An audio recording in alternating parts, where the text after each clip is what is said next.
This is the Lone Crater YouTube. We hope this video helps.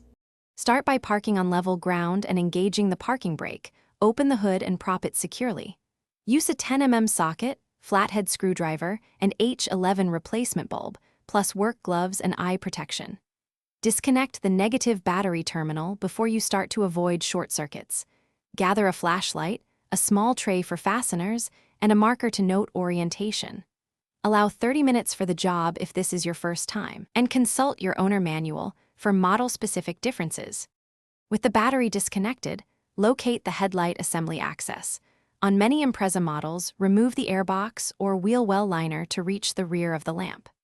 Remove the airbox or wheel well liner using a 10 mm socket and keep the clips and screws in your tray.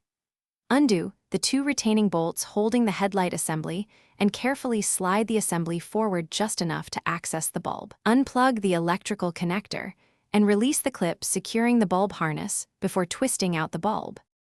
Handle the H11 replacement bulb by its plastic base and align the tabs with the socket. Install the H11 bulb by the plastic base. Do not touch the glass to prevent oil contamination.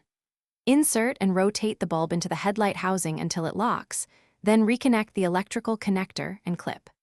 Reseat the assembly, tighten the retaining bolts snug with a 10 mm socket, reinstall the airbox or wheel well liner, and then reconnect the negative battery terminal. Test low and high beams and adjust aim if needed for proper alignment. Thanks for watching. Consider subscribing if we helped you.